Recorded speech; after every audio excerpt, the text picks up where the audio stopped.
Le video nje emfishane impendulo ebheke kule nyanga ekuthiwa uBhaka. Ngaze uyayibhakani yona. uBhaka ke wenza ivideo exibha umelusi ethi lo wrong, wachaza izinto eziningi ayichazayo. Kodwa izinto eziningi akhuluma ngazo akazazi. Okokuqala uBhaka kasiki umNazaretha. So ayikho into emhlanganisa nobuNazaretha. Okwesibili uBhaka akazilutho ngobuNazaretha, engesiye nje ubuNazaretha akazilutho ngobuNazaretha, ngoba noma ungasiye ubuNazaretha mhlawumbe uma uyifuphile wafunda ngobuNazaretha ungaqonda ukuthi yini ubuNazaretha. So uBhaka akazilutho ngobuNazaretha, akazi nokuthi yini ubuNazaretha. Mhlambe kafushane nje umNazaretha umuntu othatha isifungo sokuzahlewanisela noNkulunkulu oyedwa ogama lakhe nguJehova, kubuya kuphila ngemithetho yakhe. Lo muntu akaphuza utshwala, ugcina imithetho nje kaNkulunkulu, angisho njalo ugcina imithetho kaNkulunkulu, ongabala kulo isabatha, ongaligundi ikhanda, ongaphuza utshwala nezinye ke izinto eziningi ezisemthethweni kaNkulunkulu. Manje ke sesotshelwa uBhaka ngobuNazaretha. Yini yena uBhaka? Uyazazi zona imfundiso kaMprofeti Isaiah Shembe, ngoba imfundiso kaShembe zibhalwe phansi, uShembe wasibhalela phansi.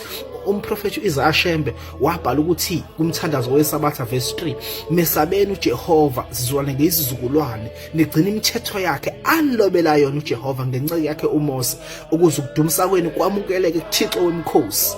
Manje ke makusezoqhamuka indoda thizeni nje ekade iphilela impilo yobukhotheni emlazi bese izibiza ngoNkulunkulu, bese kuqhamuka uBhaka bethi ya iqinisile. Yini yona uBhaka? Wazini ngobuNazaretha, wazini ngomthandazo wesabatha, wazini ngomthandazo wokuvuka, wazini ngomthandazo wokulala, ngoba yonke lemithandazo ibhalwe uShembe ubabamkhulu, ebhalela thina amaNazaretha kube siyifunde. And uma uyifunda uyathola ukuthi uShembe wayekhuluma ngoJehova kuphela, akazi even akhulume nangayo on a single verse la akhuluma ngoShembe khona, noma ke ngomndeni wakhe mhlawumbe, noma ngomunye umuntu. Even nangoJesu kumthandazo wesabatha akukho kanye inhlangano khona uShembe khuluma ngoJesu kumthandazo wesabatha, noma kumthandazo wokuvuka, noma kumthandazo wokulala, kodwa uShembe khuluma ngoJehova. uShembe kubekwa sobala ukuthi simele ukugcina umthetho kaJehova olotsho inciko yakhe uMose. Kusho uShembe lokho uze athi uma singayigcini lemithetho akeke yamukela imithandazo yethu. Lapha ku verse 4 uthi uma singayigcina imithetho kaJehova ngeke azayemukela imithandazo yethu uJehova, kuze kuba sigcina imithetho yakhe. Uma singakwenzi lokho ngeke sizithole nezibusiso. Kwakusho umprofeti Isaiah Shembe.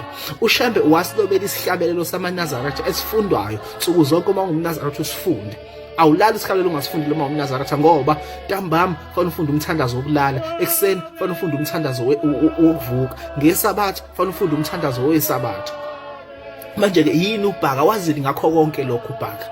Ngoba uShembe wakhuluma ngoJehova. Ukuthi umelusi akhulume ngoJehova akakususelanga ekhanda, akakususelanga mntana wavuke nje ekuseni wathi uJehova uthe, kodwa ucaphule imbhalo nezitshumayelo zomprofeti Isaiah Shembe.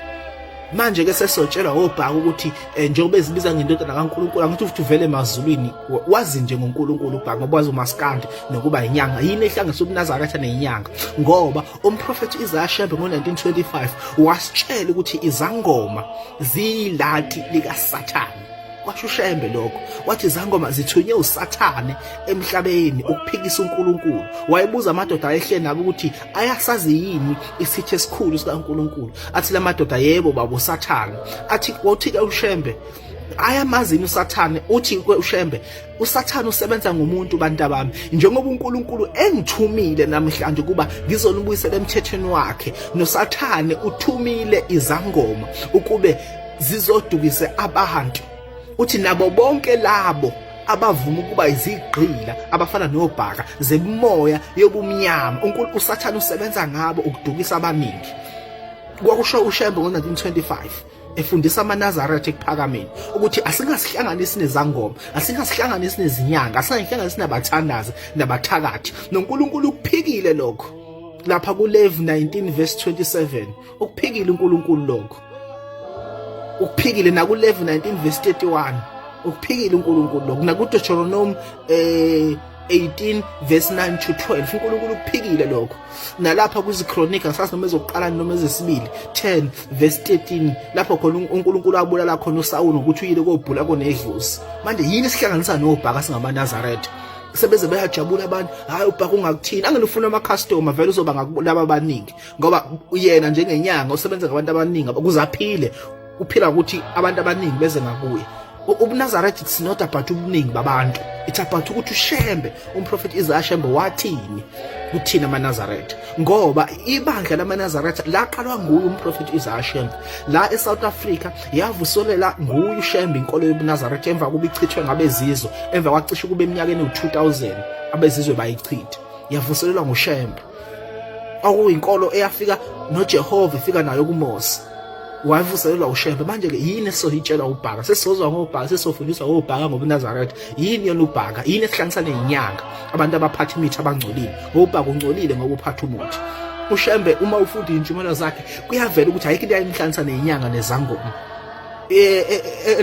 Emapondweni wanqaba ukubhabhadisa, ngisho isangoma sifuna ukubhabhadisa. Nesinye kwakuthiwa uNelisiwe owayesetshelwe ngaso uShembe, wathi uNkulunkulu uthi uShembe kufika ingilosi abantu abamla kimi yangitshela ukuthi lapho esiyakhona sofica kunengane eyisangoma igama layo uNelisiwe.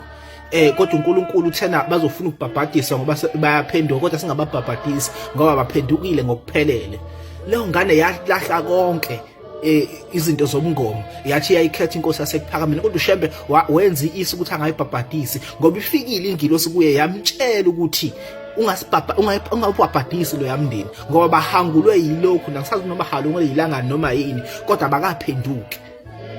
Ayikho into ehlanganisa ubuNazaretha nezangoma, izinyanga, abathandazi, abathakathi.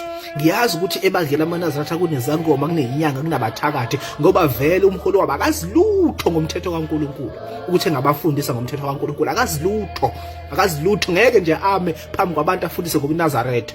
Uthi uShembe kusihlalo 73, ngiyakholwa kuyise nakuyo umoya oyingcwele, nakuyo ihamente eyingcwele yebandla lamaNazaretha. Kwakusho uShembe lokho, kodwa umholi wakho ngeke angikholwa ukuthi uyasazi leso sihlabelelo, ngoba sekuhuye uNkulunkulu, sekuhuye loyise lokukholwa kuye. Usethi ihlabelelo ikhuluma ngaye. Nase sesihlabelelo, ngiyakholwa kuyise onamandla onke, kumdali wezulu nomhlaba, nakumoya oyingcwele, nakuyo ihamente eyingcwele yamaNazaretha nobudlelwane babangcwele baseNazaretha, idwala elihle lamaNazaretha owasikhethela lona uJehova. Siyidwala elihle thina amaNazaretha, sakhethwa nguJehova ngokuthanda kwakhe. Uthi la uShembe useze wahloba ngabo kathathu lobuNazaretha phambi kwamazulu onke unyaka omunye. Ngigeze ngehisophi yasezulwini, ngikhanye ngokukhanya ebusweni bakho. Manje-ke yini esingayitshela uBhaka? Yini eyaziwa uBhaka ngalezi zihlabelelo zikaShembe noma ngalezi zintshumayelo zikaShembe? Yini eyaziwa uBhaka njengempela? Sesotshelwa izinyanga ngobuNazaretha. Yini yona uBhaka? Hayibo, kwahleni bakwethu, uShembe wasibhalela konke phansi, akukho angasitshelanga khona uShembe. Ngisho kwisihlabelelo 119 uthi uShembe lapha kuverse 4, noma ngiqala nje kuverse 1, thina siyamthanda lo onokusindisa, isihlangu sethu nguJehova onokusindisa. Thina siyamthanda lo onokusindisa, sophelela sonke kuJehova onokusindisa. Wena uyamdinga lo onokusindisa, kuphela kwakhe uJehova onokusindisa. Alikho elinye igama esingasinda ngalo, kuphela igama likaJehova esingasinda ngalo. Asinazihlangu, asinakuvika esingavika ngazo, kuphela igama likaJehova esingavika ngalo. Asinasikhala esingalwa ngazo, kuphela igama likaJehova esingalwa ngazo. Manje-ke sesizozwa ngoBhaka. Hayibo, yini noBhaka Nkosi yami? Sesizotshelwa ngoBhaka ngobuNazaretha.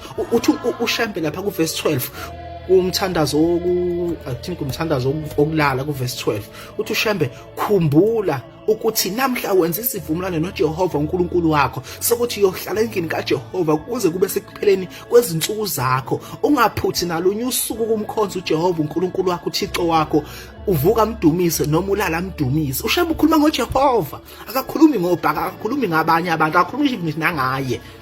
Lapha kuverse 60, umthandazo wesihlabatha verse 60, uthi uShembe wathunywa uJehova yena. Uma ufunda uIsaiah 43 verse 10 to 11, uthi uJehova akekho omunye umsindisi uyena yedwa, akekho omunye uNkulunkulu owenziwa futhi akekho yokuba khona emva kwakhe.